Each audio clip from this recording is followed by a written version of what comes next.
What's going on, everyone? American in Leeds. American in Leeds. The podcast on Spotify. This is the 10-minute match reaction stream. See if that setup holds. It'll probably crash. Let's put the... I got the GOAT here, MJ. All right, hopefully everybody can hear me. Just put the toddler down. Just put the little man down and cleaning the house today. So, happy wife. So, doing some work while the wife is at work. Rewatched the game today. So this is I've had two watches of the game. I'll probably watch it all this week. What up, Diggler? Want to say shout out to Australia Mate. Australia Mate had a good post in one of my other videos. Hey, victory Sunday feels good. I mean, victory. Unbelievable. I'm interested in seeing, and I'm going to put this in the comments, but I'm interested in seeing, maybe I'll put it out on Twitter as well, but like City away, down to 10 men, Chelsea just battering Chelsea, or winning at Anfield. I want to know what's your favorite. They all are pretty special. The only thing the City one was missing was fans. I mean, if City had fans down to 10 men, that smash and grab is probably at the top. Battering Chelsea. I mean, we battered Chelsea. And then winning at Anfield. Beating Virgil van Dijk's record at Anfield. Are you kidding me? What? I didn't see it coming. If you saw it coming, God bless you. Chelsea was a battering job. I agree. Brimner's Ghost. Chelsea was an absolute battering job. At home, too. That one was at home. What was the other one? The Tottenham one wasn't really special. They got rid of Mourinho at the time. I think it was 3-1. Fans weren't there. And, the best part about that game was Alioski absolutely owning Gareth Bale. An older Gareth Bale, but kind of hilarious that Alioski is just taking the ball off him at will. Anyways, I digress. Let's get back to the Liverpool game. But I'm interested in knowing what your favorite of those three performances is. All three very special. So I'm going to start with the good, and then I'm going to kind of go into maybe the not as good. And look, this is the setup. It's me with a cell phone coming at you live, raw as possibly as I can. I'm not a big channel here, so maybe one day. But I think we're an elite pressing team.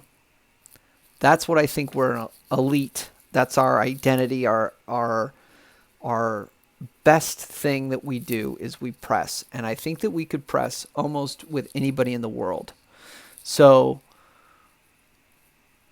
I'm going to say that we are elite or very good pressing unit. Our pressing unit is very good, and I thought we did that without the ball yesterday very well. We sat a bit deeper. There were times where we didn't press. We kind of saved our energy and wanted to see a result out, which I thought was interesting. It was almost the goal up early might have changed Marsch's approach to the game. And as the game went on, we obviously conceded. I want to talk a little bit about that being in the American broadcast. We had some good luck. Yeah, absolutely. In the American broadcast, rightly so, they hammered Christensen for that goal because he switched off. He marshaled Salah out. He switched the play. The ball went to the other side. He kind of turned off for a moment. And Christensen, Rasmus Christensen, who's growing into this league and this side, did switch off and should have gotten back into the box. I think Cooper or Koch were covering like three guys. He wasn't expecting that ball back. So Look, he's growing in, but he did switch off for that game for that little moment. So I just still think he's got room to grow. If you look at the overview of the stats of the game, 30% possession. We were like 67% passing. I think it was like 349 passes or something like that. We were dominated in corners, shots on target. So, for all of these reasons, I think it was more of a, I want to be negative, it was more of a smash and grab. I don't think it was a Marsh masterclass. Being completely fair to my countrymen here, I don't think it was a Marsh masterclass. I think he did a good job setting up the team. I think he saw the result out. I think his job was on the line. His players love him. Like, these are things that we kind of thought about, but, you know, I don't know. The dressing room clearly hasn't given up on him. I think his players, the players he specifically brought in, the 5 to 6 guys he brought in, absolutely love him. They were the first ones to congratulate him on the field. Adams, Rocca, those guys, Christensen, absolutely love him, obviously, because he was recruiting them. But anyways, I just want to say that credit to Jesse Marsch. I've called for his head. Many of you have called for his head. So credit the man. And he saved his job. He absolutely saved his job. Now, I'm going to get into this a little bit later, but he will undo everything that we did, beating Virgil van Dijk, 69 games, going to Anfield, digging out a result against a side that, yes, was older, yes, played in Champions League, beat Ajax, all that. And by the way, I think you can tell how competitive the Premier League is. Really the best league in the world. I mean, the fact that 2 relegation sides beat one of the best sides, traditional best sides in the world, is really remarkable. But look, credit Jesse Marsch. That's all I'm saying. I don't think it was a Marsch masterclass, but I think he set his team up right, and I think we got it. I think he got it right, the tactics right, and Crescencio Somerville. I mean, I think, again, yeah, Tom, I really want March, January. Yeah, we have to back him in the January transfer window. But my big punchline is get a result next weekend and keep it going. Because if we don't get a result against Bournemouth, he would have undone everything he did this weekend. He's back on the hot seat. We're back on the Leeds United panic button. He's got to do this. I originally said from, what was it? Arsenal, Leicester, and Fulham and Liverpool. We looked at those 4. Me, Jaron, Michael. We looked at those 4. I said we need 4 from those. We all said 4 from that 4 stretch of 4 games. We've gotten 3. Okay, so I know it was against Liverpool, but in the reality of all those 4 games, we've gotten 3 from the ones that I actually wanted 6. I wanted to beat Leicester and I wanted to beat Fulham. So we got 3 from what we said was a bare minimum of 4. So let's clap him up. He did a good job. It feels so good to beat Liverpool, but I just want to continue to stress the importance of next week and not letting our guard down. So hopefully he understands that. Doing it and executing it will be another thing. So I felt more relief than anything else yesterday. I felt relief from getting a win, and you can see that on a lot of the players' faces. All right, let's go to more positives. Elon Melier. I mean, where would we be without this guy? He is the best pure shot stopper in the league, maybe in world football. I don't know. I'm biased. Pure shot stopper. Is he the best goalie? Can he set, on set pieces? Can he set a wall up? Can he distribute the ball out of the back all the time? I think he's got a very weak right foot. But as far as pure shot stopping ability, I think he's one of the best in the world, if not the best in the Premier League. I just love his reaction times were on point yesterday, and he kept us in the game. And he's kept us in the league, quite honestly, especially if you look back at last year. So credit Melier. He is our best player. He's our best player. Here's another, I would say, in the field, not outside of the goalie, Tyler Adams. I didn't think Tyler Adams would be this good. I've said it before. He's our best defensive player. He was everywhere last night, taking the ball off people. Just again, his distribution isn't that great. His long passing isn't that great, but he just disrupts. He disrupts the other team's timing, and he's everywhere. He's absolutely everywhere. I love that he got stuck in. I love that he defended Brendan Adams, getting people's faces. He is the heartbeat of this team. I want to say, him and Raka are this. They are one of the strongest points of this team. And that's where we won the game. If you really want to, again, rewatching the game today, we won the game in the midfield. Raka and Adams won that game, making sure nothing got out of hand. I thought they were absolutely brilliant. Moving on to more positive. Somerville, 2 goals and 2. And he's winning free kicks all over the field. This was a kid I actually thought might have been too weak on the ball at times when he first came in. He seems to be growing into the role, growing into the league. He's quick, and he just asked at the end of the game. He asked a question to the goalie, and it was boom, boom. It was off. It wasn't the cleanest, hit on the ball, but credit Somerville. He was dangerous all night. He was giving them fits, the back line fits, because of his quickness. And he wins free kicks. He's very slippery. And I think he was forcing at one time their back line to foul him. So Somerville was an excellent positive. And then Willie Yanto. I mean, this kid's going to be on the field a lot more, I feel like. He was playing, from what I estimated, I don't know, it's not a true winger in this system, but he was playing on the left side.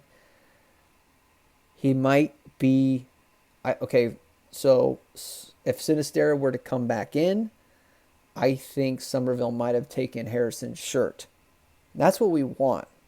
So we want that kind of competition on the front line. So Somerville might have taken Harrison's shirt. I think you're still going to see Harrison on the field subbing in.